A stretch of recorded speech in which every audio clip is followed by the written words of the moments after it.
Hello, hello, hello. Good morning, good afternoon, good evening. Welcome back to another video. We're going to be starting and maybe finishing The Power of Your Subconscious Mind, Chapter 3, written by Joseph Murphy. So let's go ahead and just jump right into it.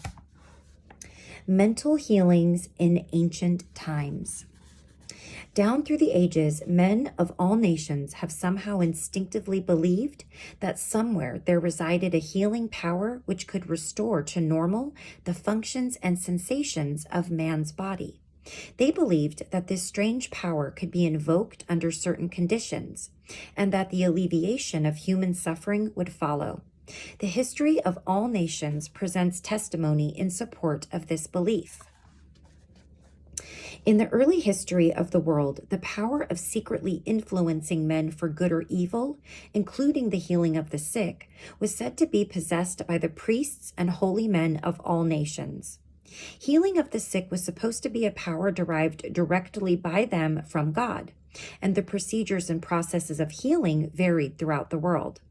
The healing processes took the form of supplications to God, attended by various ceremonies, such as the laying on of hands, incantations, the application of amulets, talismans, rings, relics, and images.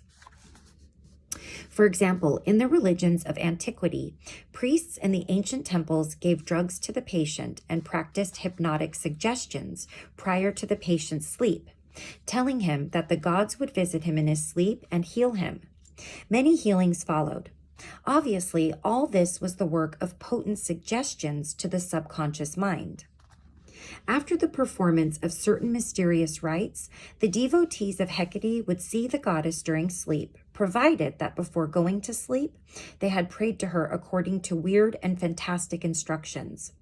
They were told to mix lizards with resin, frankincense, and myrrh, and pound all of this together in the open air under a crescent moon. Healings were reported in many cases following this grotesque procedure. It is obvious that these strange procedures, as mentioned in the illustrations given, favored suggestion and acceptance by the subconscious mind of these people, making a powerful appeal to their imagination. Actually, in all these healings, the subconscious mind of the subject was the healer. In all ages, unofficial healers have obtained remarkable results in cases where authorized medical skill has failed. This gives cause for thought. How do these healers in all parts of the world effect their cures? The answer to all these healings is due to the blind belief of the sick person, which released the healing power resident in his subconscious mind. Many of the remedies and methods employed were rather strange and fantastic, which fired the imagination of the patients, causing an aroused emotional state. This state of mind facilitated the suggestion of health and was accepted both by the conscious and subconscious mind of the sick.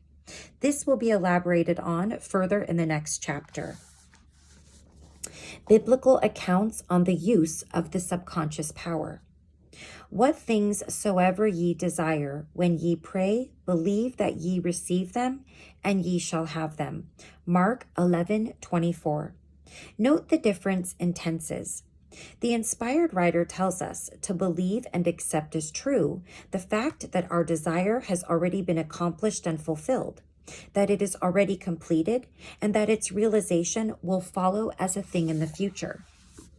The success of this technique depends on the confident conviction that the thought, the idea, the picture is already a fact in mind. In order for anything to have substance in the realm of mind, it must be thought of as actually existing there. Here, in a few cryptic words, is a concise and specific direction for making use of the creative power of thought by impressing upon the subconscious the particular thing which you desire. Your thought, idea, plan, or purpose is as real on its own, and is as plain as your hand or your heart. Sorry, I misread that. In following the biblical technique, you completely eliminate from your mind all consideration of conditions, circumstances, or anything which might imply adverse contingencies. You are planting a seed or a concept in the mind, which, if you leave it undisturbed, will infallibly germinate into external fruition. The prime condition which Jesus insisted upon was faith. Over and over again, you read in the Bible, according to your faith is it done unto you. If you plant certain types of seeds in the ground, you have faith they will grow after their kind. This is the way of seeds, and trusting the laws of growth in agriculture, you know that the seeds will come forth after their kind. Faith, as mentioned in the Bible, is a way of thinking, an attitude of mind, an inner certitude, knowing that the idea you fully accept in your conscious mind will be embodied in your subconscious mind and made manifest. Faith is, in a sense, accepting as true what your reason and senses deny, i.e., a shutting out of the little rational, analytical, conscious mind, and embracing an attitude of complete reliance on the inner power of your subconscious mind. A classical instance of Bible technique is reported in Matthew chapter 29, I think that's how you say it, verses 28 through 30. And when he was come into the house, the blind men came to him, and Jesus saith unto them, Believe ye that I am able to do this? They said unto him, Yea, Lord. Then touched he their eyes, saying, According to your faith be it unto you. And their eyes were opened, and Jesus straitly charged them, saying, See that no man know it. In the words, according to your faith, be it unto you, you can see that Jesus was actually appealing to the cooperation of the subconscious mind of the blind men. Their faith was their great expectancy, their inner feeling, their inner conviction that something miraculous would happen and that their prayer would be answered, and it was. This is the time-honored technique of healing, utilized alike by all healing groups throughout the world, regardless of religious affiliation. In the words, see that no man know it, Jesus enjoins the newly healed patients not to discuss their healing, because they might be subjected to the skeptical and derogatory criticisms of the unbelieving. This might tend to undo the benefits they had received at the hand of Jesus by depositing thoughts of fear, doubt, and anxiety in the subconscious mind. For with authority and power he commandeth the unclean spirits, and they came out. Luke 4:36. When the sick came to Jesus to be healed, they were healed by their faith, together with his faith and understanding of the healing power of the subconscious mind. Whatever he decreed, he felt inwardly to be true. He and the people needing help were in the one universal subjective mind, and his silent inner knowing and conviction of the healing power changed the negative destructive patterns in the patient's subconscious.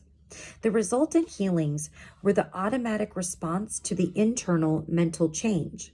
His command was his appeal to the subconscious mind of the patients, plus his awareness, feeling, and absolute trust in the response of the subconscious mind to the words which he spoke with authority. Miracles at various shrines throughout the world. It is an established fact that cures have taken place at various shrines throughout the world, such as in Japan, India, Europe, and America. I have visited several of the famous shrines in Japan. At the world-famous shrine called Diabutsu is a gigantic divinity of bronze, where Buddha is seated with folded hands and the head is inclined in an attitude of profound contemplative ecstasy. It is 42 feet in height, and it is called the Great Buddha. Here I saw young and old making offerings at its feet. Money, fruit, rice, and oranges were offered, candles were lit, incense was burned, and prayers of petition recited. The guide explained the chant of a young girl as she murmured a prayer, bowed low, and placed 2 oranges as an offering. She also lit a candle. He said she had lost her voice and it was restored at the shrine. She was thanking Buddha for restoring her voice. She had the simple faith that Buddha would give her back her singing voice if she followed a certain ritual, fasted, and made certain offerings. All this helped to kindle faith and expectancy, resulting in a conditioning of her mind to the point of belief. Her subconscious mind responded to her belief. To illustrate further the power of imagination and blind belief, I will relate the case of a relative of mine who had tuberculosis. His lungs were badly diseased. His son decided to heal his father. He came home to Perth, Western Australia, where his father lived, and said to him that he had met a monk who had returned from one of the healing shrines in Europe. This monk sold him a piece of the true cross. He said that he gave the monk the equivalent of $500 for it. This young man had actually picked up a splinter of wood from the sidewalk, went to the jeweler's, and had it set in a ring so that it looked real. He told his father that just touching the ring or the cross healed many. He inflamed and fired his father's imagination to the point that the old gentleman snatched the ring from him, placed it over his chest, prayed silently, and went to sleep. In the morning, he was healed. All the clinic's tests proved negative. Of course, it was not the splinter of wood from the sidewalk that healed him. It was his imagination aroused to an intense degree, plus the confident expectancy of a perfect healing. Imagination was joined to faith or subjective feeling, and the union of the two brought about a healing. The father never learned of the trick that had been played upon him. If he had, he probably would have had a relapse. He remained completely cured and passed away 15 years later at the age of 89. One universal healing principle. It is a well-known fact that all of the various schools of healing effect cures of the most wonderful character. The most obvious conclusion, which strikes your mind, is that there must be some underlying principle, which is common to them all, namely the subconscious mind, and the one process of healing is faith. It will now be in order to recall to your mind once more the following fundamental truths. First, that you possess mental functions, which have been distinguished by designating one the conscious mind and the other the subconscious mind. Secondly, your subconscious mind is constantly amenable to the power of suggestion. Furthermore, your subconscious mind has complete control of the functions, conditions, and sensations of your body. I venture to believe that all the readers of this book are familiar with the fact that symptoms of almost any disease can be induced in hypnotic subjects by suggestion. For example, a subject in the hypnotic state can develop a high temperature, flushed face, or chills according to the nature of the suggestion given. By experiment, you can suggest to the person that he is paralyzed and cannot walk, and it will be so. By illustration, you can hold a cup of cold water under the nose of the hypnotic subject and tell him, "This is full of pepper, smell it." He will proceed to sneeze. What do you think caused him to sneeze? The water or the suggestion? If a man says he is allergic to timothy grass, you can place a synthetic flower or an empty glass in front of his nose. When he is in a hypnotic state, and tell him it is timothy grass. I read that wrong. So you're going to place it under his nose when he's in a hypnotic state. He will portray the usual allergic symptoms. This indicates that the cause of the disease is in the mind. The healing of the disease can also take place mentally. You realize that remarkable healings take place through osteopathy, chiropractic medicine, and naturopathy, as well as through all the various religious bodies throughout the world. But it is obvious that all of these healings are brought about through the subconscious mind, the only healer there is. Notice how it heals a cut on your face caused by shaving. It knows exactly how to do it. The doctor dresses the wound and says, "Nature heals it." Nature refers to natural law, the law of the subconscious mind, or self-preservation, which is the function of the subconscious mind. The instinct of self-preservation is the first law of nature. Your strongest instinct is the most potent of all autosuggestions. Widely different theories. It would be tedious and unprofitable to discuss to any great extent the numerous theories advanced by different religious sects and prayer therapy groups. There are a great number who claim that because their theory produces results, it is therefore the correct one. This, as explained in this chapter, cannot be true. You are aware that there are all types of healing.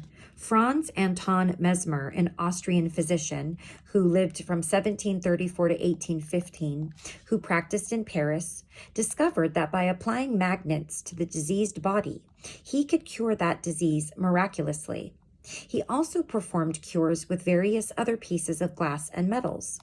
He discontinued this form of healing and claimed that his cures were due to animal magnetism, theorizing that this substance was projected from the healer to the patient. His method of treating disease from then on was by hypnotism, which was called mesmerism in his day. Other physicians said that all his healings were due to suggestion and nothing else. All of these groups, such as psychiatrists, psychologists, osteopaths, chiropractors, physicians, and all the churches are using the one universal power resident in the subconscious mind. Each may proclaim the healings are due to their theory. The process of all healing is a definite, positive mental attitude, an inner attitude or a way of thinking called faith. Healing is due to a confident expectancy, which acts as a powerful suggestion to the subconscious mind, releasing its healing potency. One man does not heal by a different power than another. It is true he may have his own theory or method.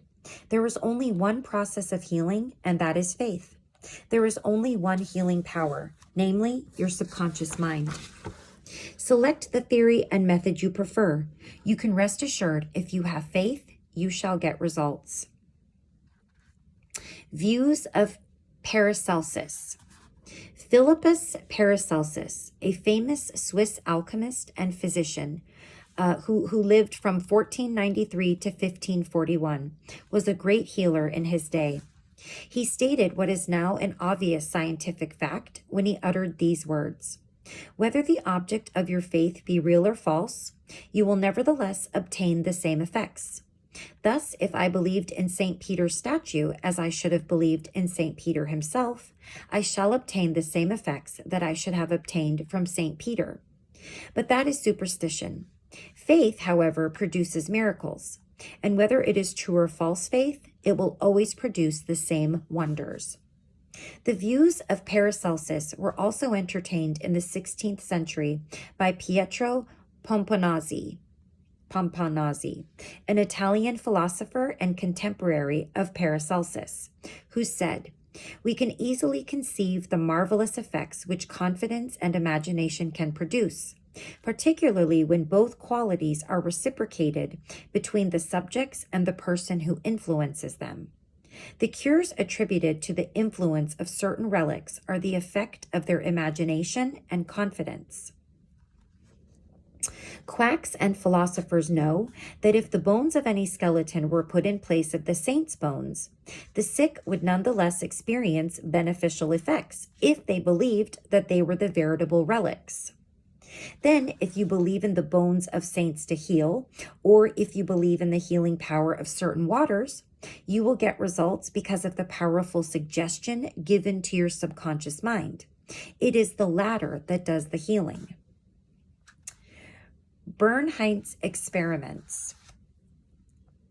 Hippolyte Bernheitn, professor of medicine at Nancy, France, 1910 to 1919, was the expounder of the fact that the suggestion of the physician to the patient was exerted through the subconscious mind. Bernheitn, in his Suggestive Therapeutics, page 197, tells a story of a man with paralysis of the tongue, which had yielded to no form of treatment. His doctor told the patient that he had a new instrument with which he promised to heal him. He introduced a pocket thermometer into the patient's mouth. The patient imagined it to be the instrument which was to save him. In a few moments, he cried out joyfully that he could once more move his tongue freely. "Among our cases," continues Bernheitn, "facts of the same sort will be found. A young girl came into my office, having suffered from complete loss of speech for nearly 4 weeks. After making sure of the diagnosis, I told my students that loss of speech sometimes yielded instantly to electricity, which might act simply by its suggestive influence. I sent for the induction apparatus. I applied my hand over the larynx and moved a little and said, "Now you can speak aloud." In an instant, I made her say A, then B, then Maria. She continued to speak distinctly. The loss of voice had disappeared. Here, Bernheim is showing the power of faith and expectancy on the part of the patient, which acts as a powerful suggestion to the subconscious mind. Producing a blister by suggestion. Let me just see. Oh yeah, we're almost done here. Bernheim states that he produced a blister on the back of a patient's neck by applying a postage stamp and suggesting to the patient that it was a fly plaster. This has been confirmed by the experiments and experiences of many doctors in many parts of the world, which leave no doubt that the structural change are a possible result of oral suggestion to patients. The cause of bloody stigmata. In Hudson's Law of Psychic Phenomena, page 153, he states, hemorrhages and bloody stigmata may be induced in certain subjects by means of suggestion. Dr. M. Barrow put a subject into the somnambulistic condition and gave him the following suggestion. At 4 o'clock this afternoon, after the hypnosis, you will come into my office, sit down in the armchair, cross your arms upon your breast, and your nose will begin to bleed. At the hour appointed, the young man did as directed. Several drops of blood came from the left nostril. On another occasion, the same investigator traced the patient's name on both his forearms with the dull point of an instrument. Then, when the patient was in the somnambulistic condition, he said, "At 4 o'clock this afternoon, you will go to sleep, and your arms will bleed along the lines which I have traced, and your name will appear written on your arms in letters of blood." He was watched at 4 o'clock and seen to fall asleep. On the left arm, the letters stood out in bright relief, and in several places there were drops of blood. The letters were still visible 3 months afterward, although they had gradually grown faint. These facts demonstrate at once the correctness of the two fundamental propositions previously stated, namely the constant amenability of the subconscious mind to the power of suggestion and the perfect control which the subconscious mind exercises over the functions, sensations, and conditions of the body. All the foregoing phenomena dramatized vividly abnormal conditions induced by suggestion and are conclusive proof that as a man thinketh in his heart, or subconscious mind, so is he. All right, so here is just a little bit of a summary. Healing points to review. Number 1, remind yourself frequently that the healing power is in your own subconscious mind. Number 2, know that faith is like a seed planted in the ground. It grows after its kind. Plant the idea or seed in your mind. Water and fertilize it with expectancy, and it will manifest. Number 3, the idea you have for a book, an invention, or a play is real in your mind. This is why you can believe you have it now. Believe in the reality of your idea, plan, or invention, and as you do, it will become manifest. Number 4, in praying for another, know that your silent inner knowing of wholeness, beauty, and perfection can change the negative patterns of the other's subconscious mind and bring about wonderful results. Number 5, the miraculous healings you hear about at various shrines are due to imagination and blind faith, which act on the subconscious mind, releasing the healing power. Number 6, all disease originates in the mind. Nothing appears on the body unless there is a mental pattern corresponding to it. Number 7, the symptoms of almost any disease can be induced in you by hypnotic suggestion. This shows you the power of your thought. Number 8, there is only one process of healing, and that is faith. There is only one healing power, namely your subconscious mind. And number 9, whether the object of your faith is real or false, you will get results. Your subconscious mind responds to the thoughts in your mind. Look upon faith as a thought in your mind, and that will suffice. Okay, so that wraps up Chapter 3. We will be reading next Mental Healings in Modern Times. So I hope that you found that interesting. I do understand, though, what he's talking about with, the talk of miracles happening all the time. And in the book that we read previously to this, if you caught any of those videos, we were talking about miracles. And one of the things that Archangel Michael was trying to impress upon us as the reader was that if God loves us all the same, why would he grant some people a miracle and then ignore others? Like a criminal that lives through something horrible and a baby dies in some horrible way, and the unfairness of it. So in a lot of ways, this makes sense to me even more on a different level, more than just a spiritual level, even though faith is the catalyst and the biggest thing you need to have. There's also belief. There's also a knowingness in your mind and planting the seed. So it's a little bit of like scientific meets spirituality meets a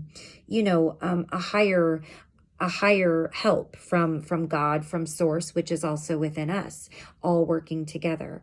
So hopefully that was plenty for you to take in on this video.